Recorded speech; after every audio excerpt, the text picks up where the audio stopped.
الشرح والإبانة على أصول السنة والديانة.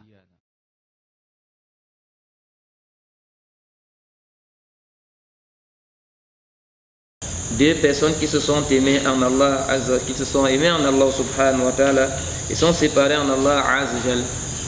Cet amour fil haqiqa, c'est un amour simplement basé, n'est-ce pas, dans l'amour qu'ils ont envers Allah subhanahu wa ta'ala. Il n'y a pas de doute que aimer pour Allah et détester pour Allah compte parmi les liens de la foi les plus solides. Il est permis de détester pour Allah, il est permis d'aimer pour Allah. Ça entre même dans les obligations. C'est pourquoi vous avez un grand mas'ala dans la religion qu'on appelle al-wala wal-bara, l'alliance et les désaveux. Mais il n'est pas permis de mettre l'alliance et les désaveux où ça ne convient pas. Beaucoup d'autres personnes avec l'alliance et les désaveux, ils ont fait des confusions. Ils ont ont amené des turpitudes et des désordres, ils ont fini par verser le sang. Al-wala wal-bara, l'alliance et les désaveux restent partie intégrante des fondements de la religion qui ont des dawabit, qui ont des principes. C'est-à-dire tous les croyants, nous devons les aimer en fonction, n'est-ce pas, de leur foi, en fonction de leurs œuvres. Et de ce point de vue, ils auront des degrés différents des uns des autres, car la foi est un attribut vivant. Deux personnes peuvent être des croyants, mais la foi de l'un est supérieure que la foi de l'autre.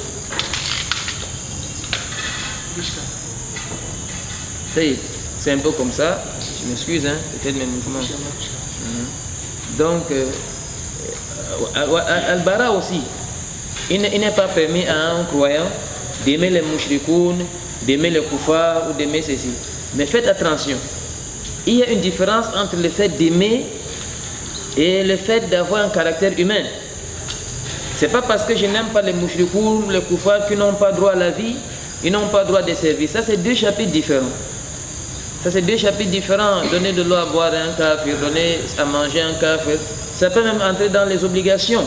La siamassine, son cœur est à gagner dans l'islam. Mais on ne parle pas d'amour dans le sens spirituel du terme. Parce qu'un kafir est celui qui insulte Allah nuit et jour.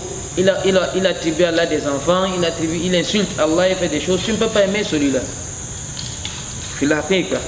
Là, quant au caractère humain et tout ça, c'est différent. Parce que l'injustice que vous faites même à un animal, elle est capable de châtier. Le Prophète nous rapporte un hadith, une femme entrée en enfer à cause d'une chatte, elle n'a pas nourri l'animal, elle n'a pas permis à l'animal de se nourrir elle-même des petits insectes qui rôdent autour des murs. Elle a étouffé l'animal, l'animal est mort. Allah a jeté cette femme dans le feu de l'enfer. Heureusement qu'il y a un autre volet discuté chez les ulama, farq ben ad-dukhul wa khulud. Il y a une différence entre entrer en enfer et demeurer en enfer. Entrer en enfer n'est pas agréable, parce que ce n'est pas tout le monde qui entre en enfer qui demeure en enfer. Il faut bien estimer ces choses à leur juste valeur. Deux catégories de personnes entrent en enfer. Vous avez ceux qui entrent en enfer pour ne jamais sortir de l'enfer. Ce sont ceux-là qui sont morts dans le koufr et le shirk. Le grand koufr et le grand shirk. Ils n'ont pas accepté le message des avertisseurs, ils n'ont pas accepté le message de la prophétie, ils se sont inscrits en faux, ils ont tourné le dos par orgueil, kufran wa inadan wa takabburan. Allah ne sortira jamais cela du feu de l'enfer. Là, qu'il y a des gens qui vont entrer en enfer, qui sont des croyants. Subhanallah. Les croyants qui vont entrer en enfer, malgré qu'ils sont des croyants, à cause des péchés qu'ils perpétuent de manière régulière, Israf et Zam, et puis ils ne font pas tawbah, ils ne reviennent pas repentants vers Allah, et Allah aussi ne veut pas les pardonner. Donc ceux-là seront châtiés en enfer à la mesure de ce qu'ils ont commis comme dégâts, et lorsque viendra la rahma d'Allah plus tard, et l'intercession des intercesseurs, Allah Azza wa Jalla va les ressortir du feu de l'enfer. C'est pourquoi vous avez le hadith de Shafa'a, akhruju min jahannam man kana fi qalbi mithqala dharra min iman. Faites sortir du feu de l'enfer celui qui a dans son cœur le poids d'atome de foi. Ça montre la valeur de la foi, même s'il est très modeste, elle finit toujours par payer à son porteur. Combien de fois si elle est conséquente.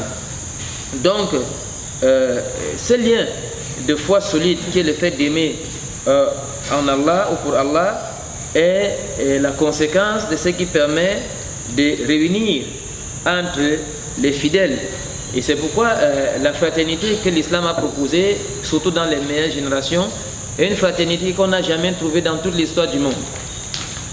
Le prophète quand les Muhajiroun sont arrivés à Médine, pauvres, indigents, nécessiteux, le prophète a fait ce qu'on appelle al-Ukhuwa, il établit la fraternité entre les uns et les autres. Ce qu'on va dire maintenant est très important, mes chers frères et sœurs, il faut bien écouter.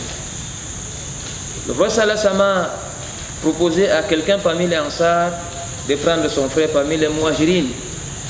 C'est ainsi qu'Abdurrahman ibn Auf, radiallahu anhu, wardahu, s'est retrouvé chez Saad ibn Rabi al-Ansari. Quand il arrive chez ce Sahabi Jalil, le Sahabi Jalil lui dit, écoutez très bien, je suis le plus riche de la Médine, ou l'un des plus riches de la Médine. Je vais diviser ma richesse en deux et tu vas prendre une moitié. Soit dit entre nous, si quelqu'un n'est pas motivé par la foi, l'iman, il peut faire ça? Il ne peut jamais faire ça. Parce que faites attention, plus vous êtes nantis et plus vous avez des problèmes. Aujourd'hui, beaucoup d'entre nos petits frères qui ne travaillent pas sont inconnus dans la société et inconnus dans leur village. On ne cherche même pas à savoir s'ils existent. Mais le jour qu'une information arrive au village qu'il était nommé cadre dans une grande boîte de l'État, où il est devenu un grand homme d'affaires qui fait l'exportation et l'importation, je ne sais pas, ou alors il est devenu un très grand commerçant, je vous assure, il ne sera pas rare de voir un matin chez vous un grand-parent qui vous dit « j'étais l'ami de votre père ». Pourquoi? Parce qu'ils ont appris que vous avez des moyens. Chaque fois que quelque chose doit dépasser les gens au village, les cas de maladie, on va vous les verser dessus. Celui qui parmi vous aura une sœur dont le mariage a été peu stable, va vous confier les enfants, que tu ne peux pas laisser tes enfants à la merci de la nature. On va vous amener tellement de problèmes que vous allez vous rendre compte que malgré la notoriété financière, vous serez dans l'étroitesse.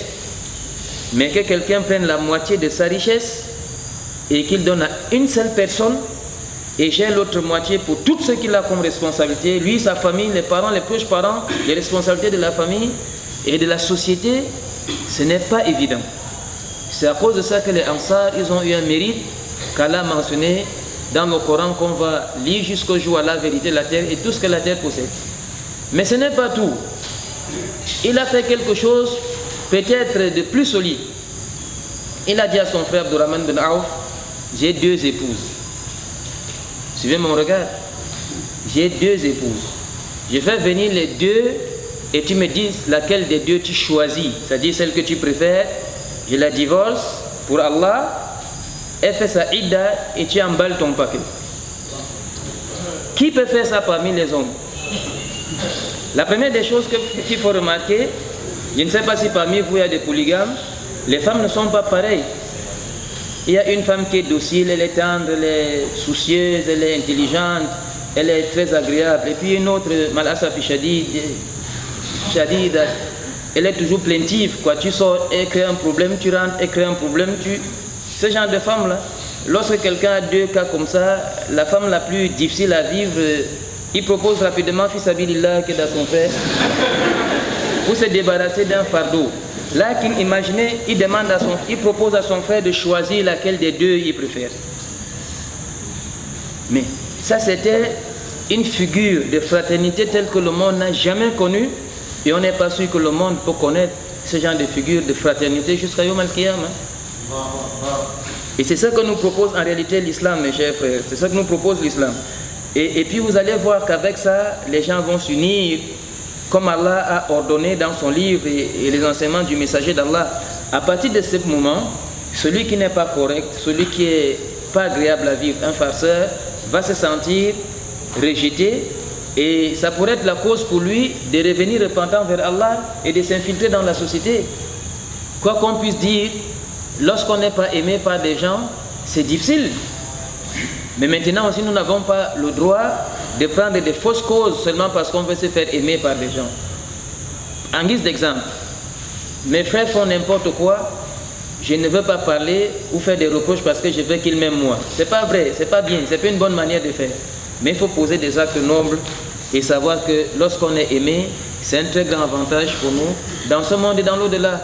Et c'est à cause de ça que Imam Shafi'i aurait rapporté un hadith, et vous le connaissez, il a dit, n'est-ce pas, Akthiru min asdika salihin.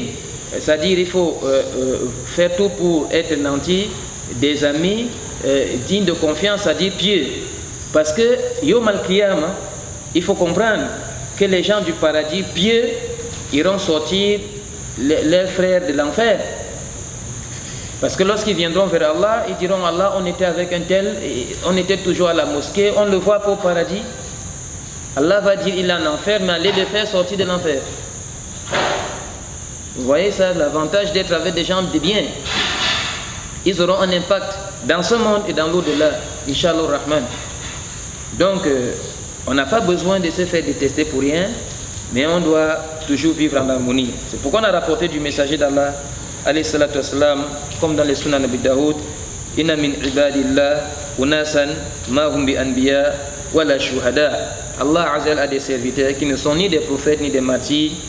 Yakhbituhumul anbiya wa shuhada bimakanihim min Allah. Et ces prophètes et ces martyrs seront quand même impressionnés par le mérite qu'ils auront auprès d'Allah Azza wa Jal.